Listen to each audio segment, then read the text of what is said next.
En poursuivant l'accord sur la pollution atmosphérique, nous espérons réitérer le succès que nous avons obtenu dans l'interdiction des sacs en plastique et nous attendons avec intérêt le soutien de la communauté internationale dans cet effort.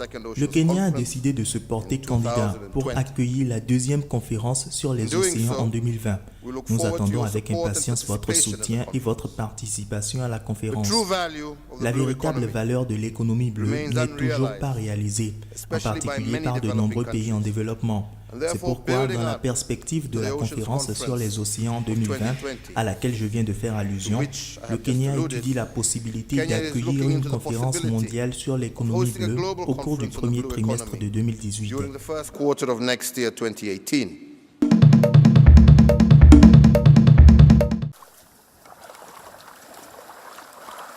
Enfin débarrassé de son harnais, l'animal pousse dur sur ses pattes et gagne les vagues mouchetées de ses déchets qui menacent tant de ses congénères. Dans un mouvement parfait, Kenzo disparaît dans les profondeurs de l'océan Indien après avoir été soigné par une équipe sur la plage de Watamu au sud-est du Kenya. Sur cette plage, bouchons, pots de yaourt et tongs usagés rivalisent avec la multitude de grains de sable, chose que les tortues confondent avec des méduses ou autres sources de nourriture. Selon le Fonds mondial pour la nature, 8,8 millions de tonnes de plastique rejoignent les mers chaque année.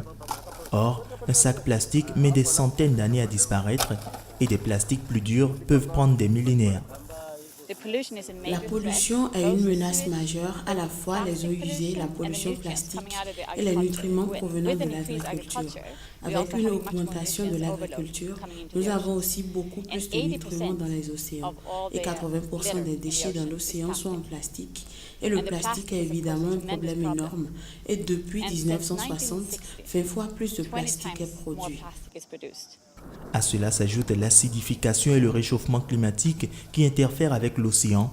Plusieurs dizaines de tortues de mer ont chaque année besoin d'une prise en charge urgente sur la côte idyllique de Watamu, où s'accumulent des plastiques venus parfois de très loin, d'Indonésie, de Madagascar ou du Yémen.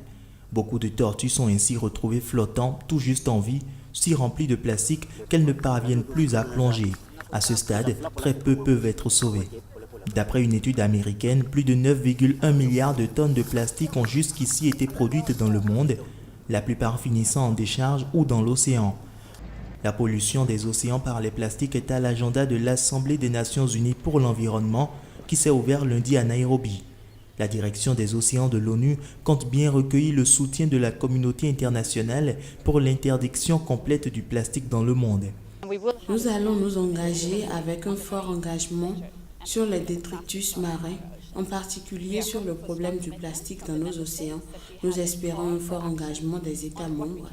Avant l'ouverture de l'Assemblée lundi, le chef de l'Agence de l'ONU pour l'environnement, PNUE, a appelé à une action urgente pour que les océans ne se transforment pas, dit-il, en soupe de plastique. Selon lui, au rythme actuel, d'ici 2050, il y aura plus de plastique dans les mers que de poissons.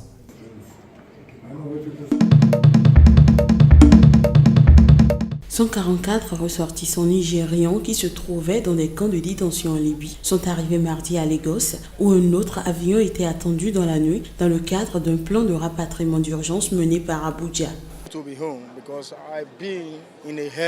C'est bon d'être à la maison parce que j'ai été dans un enfer en Libye. Nous avons été maltraités, nous avons été utilisés comme bouc émissaire. Ils nous ont utilisés pour faire toutes sortes de choses. J'ai besoin de commencer une nouvelle vie dans mon pays. Voyager en Libye n'est pas une bonne chose. Je conseille aux autres qui ont l'intention d'y aller de rester dans le pays et de faire face à tout ce qu'ils font. Nous sommes heureux d'être à la maison. En novembre, près de 1300 migrants ont été rapatriés au Nigeria, une forte accélération par rapport au mois précédent, notamment dû au scandale né après la diffusion de reportages de CNN sur le trafic d'esclaves dont sont victimes les Africains de l'Ouest en situation illégale en Libye. La semaine dernière, lors du sommet Europe-Afrique qui se tenait à Abidjan, le président nigérian s'est engagé à rapatrier et réhabiliter tous les Nigérians bloqués en Libye. Nous essayerons de les garder à la maison, a-t-il promis. La communauté internationale, le Nigeria et les autres pays concernés ont fait comme un appel de libération. Ils ont décidé qu'il est maintenant temps de ramener tous nos enfants qui sont à l'extérieur.